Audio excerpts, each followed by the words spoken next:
안녕하세요. 잠들면서 하는 돈공부의 파로스입니다.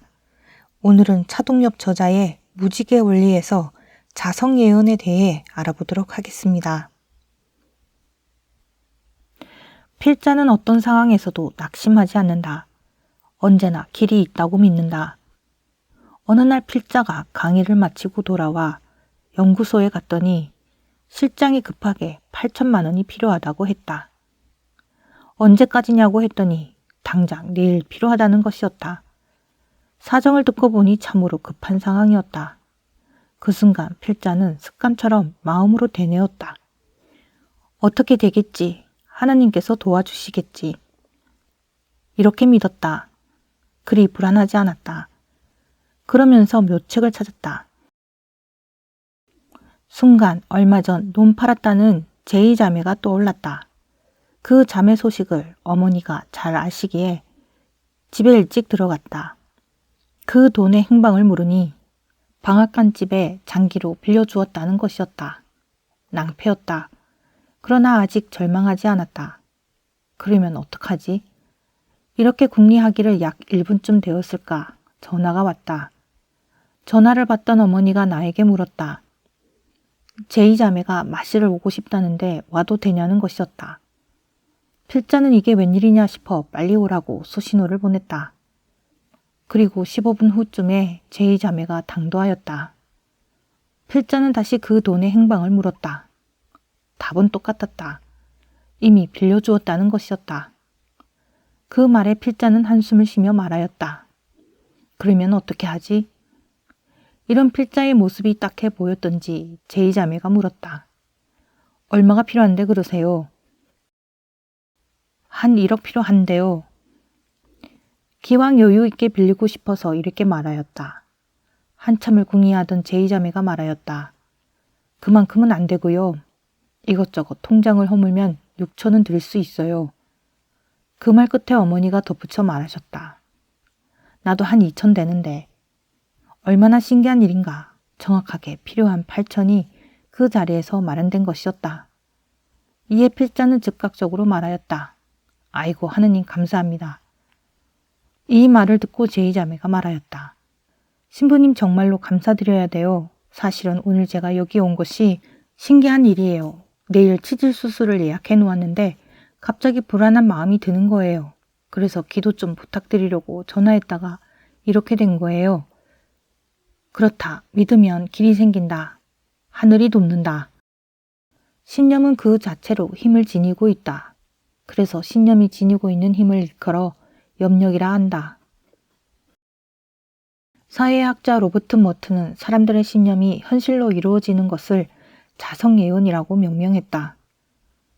오래전 미국이 불경기로 허덕일 때의 일이었다.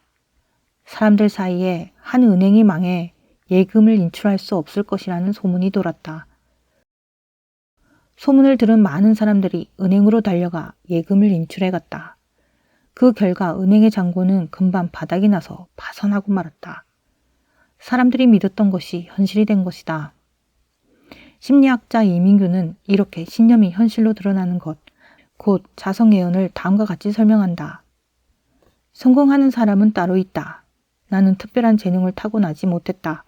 고 믿는다면 결코 성공할 수 없다.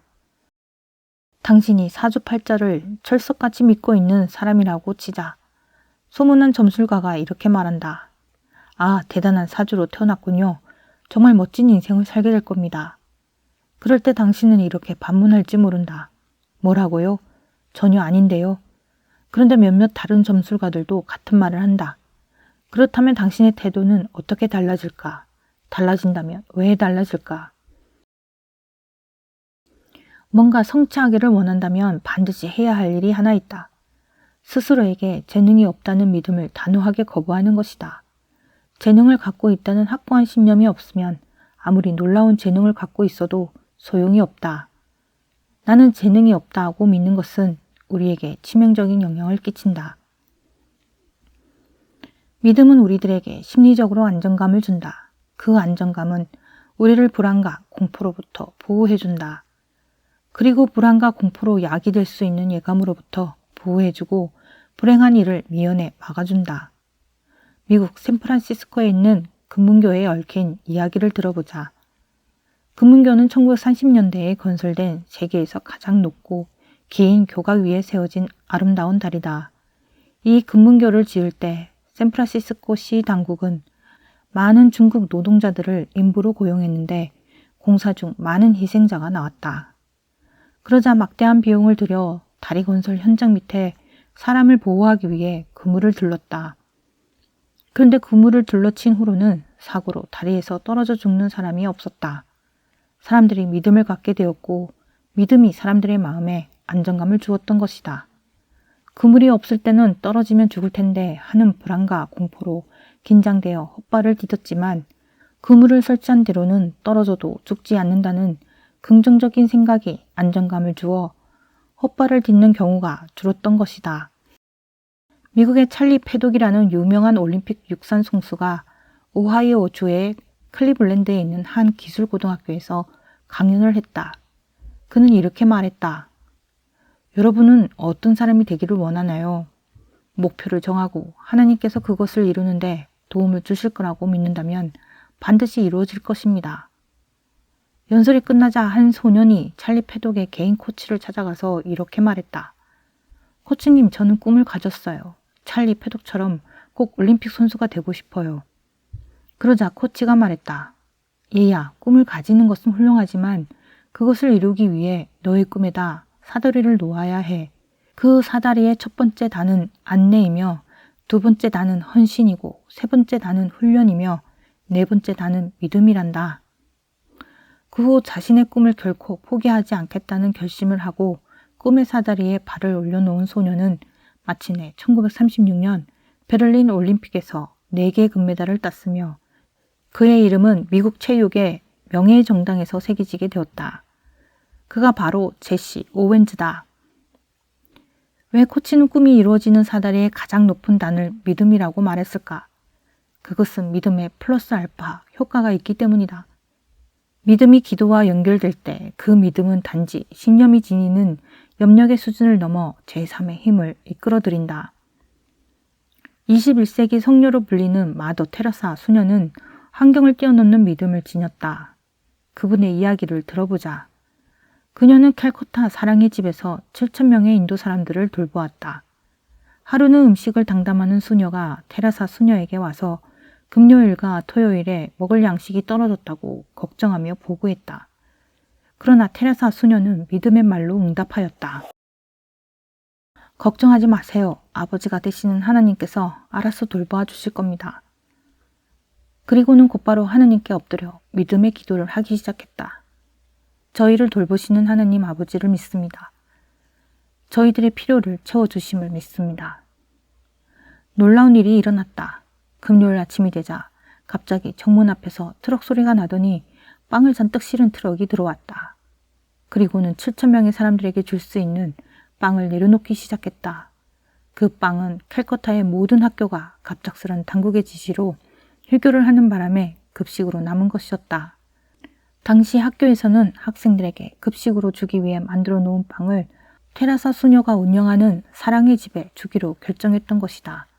그래서 금요일과 토요일 사랑의 집에서는 모두 빵을 배불리 먹을 수 있었다. 테라사 수녀의 믿음은 하나님을 아버지로 철석같이 신뢰하는 믿음이었다. 마더 테레사에게 있어서 믿음은 전적인 의탁이었다. 어느 날 한 제자가 스승에게 지혜를 얻는 방법을 물었다. 그러자 스승은 아무런 대답도 없이 제자를 강으로 데려가 얼굴을 강물 속으로 집어넣었다. 제자는 죽을 것만 같아서 스승의 손에서 빠져나오려고 버둥거렸다. 그러나 스승은 두 손에 더욱 힘을 주었고 제자는 더욱 심하게 발버둥쳤다. 마침내 스승은 손에 힘을 풀고 제자를 물속에서 건져주며 물었다. 얼굴이 물속에 있을 때 너가 가장 간절히 원했던 것이 무엇이냐? 숨을 쉬는 것이었습니다. 그랬겠지. 지혜라는 것은 바로 그렇게 간절히 원해야 얻을 수 있는 것이다. 이 이야기가 우리에게 가르쳐주는 것은 무엇일까? 바로 삶은 우리가 진정으로 원하는 것만을 우리에게 준다는 것이다. 2005년 12월 16일 뉴욕의 주택가 브롱스의 한 아파트에서 불이 났다. 미처 대피하지 못한 트라신다 폭스 씨가 1개월 된 자신의 아들을 이불에 싸서 창밖으로 던졌다. 때마침 아래에서 불구경 중이던 한 아마추어 야구팀의 포스가 아이를 무사하게 잘 받아냈다. 지금은 뉴욕시 주택국의 직원으로 일하고 있는 펠리스 바스케스는 9m 높이에서 떨어지는 아기를 받은 뒤 주택국에서 일하기 직전 인명구조대에서 일했던 경험을 살려 인공호흡을 시킨 후 병원으로 넘겼다.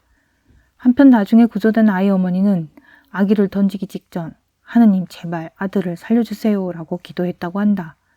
이 모자는 병원에서 치료를 받은 뒤 부상이 없어 곧바로 퇴원했다. 이 놀라운 사건은 3층서 던진 아기 나이스 캐치라는 제목으로 동아일보에 실렸다. 바스케스 씨는 아마추어 야구 포수이자 인명구조대원의 경험을 갖고 있었기 때문에 기본적으로 아기를 살릴 수 있는 최적의 자격을 갖추고 있는 사람이었다. 참으로 신비한 일이다. 어떻게 불이 난 곳에 그 갓난아이를 살릴 수 있는 적격자가 서 있었을까? 우리가 아무리 우리에게 맞는 기도 방법을 찾고 또 기도의 대가들을 따라 기도를 한다 하더라도 가장 중요한 것을 잊어서는 안 된다. 그것은 바로 우리가 바라는 바가 꼭 실현될 것이라는 굳건한 믿음 위에 그러한 것들을 이루어져야 한다는 것이다. 곧 꿈을 이루기 위해서 우리는 믿음 위에 굳건히 서 있어야 한다. 이 전쟁에서는 너희가 싸울 것이 없다. 제자리를 지키고 서서 주님이 너희에게 승리를 가져다 주는 것을 보기만 하여라. 여기서 제자리를 지키고 서서라는 구절을 어떻게 생각할 수 있을까? 바로 평정심을 유지하라는 뜻이다. 조금도 좌절하지 말고 우리 생각대로 판단하지도 말라는 말씀이다. 그 대신 믿음을 가지고 흔들림 없이 서 있어야 한다. 우리가 하느님을 신뢰하면 하느님은 대신 싸워주신다. 우리가 동요하지 않고 하느님을 믿으면 반드시 구원이 나타난다. 여호수아는 그의 인생에서 가장 큰 전쟁을 앞에 두고 하느님을 대면했다. 그는 그분 앞에 무릎을 꿇고 경배를 드렸으며 자기의 계획을 모두 맡겼다. 그 항복이 예리코에서의 승리를 가능케 했다. 따라서 우리는 스스로 믿음의 사람이 되겠다라는 결단이 필요하다. 스스로 인생의 주인이 되기를 결단하라.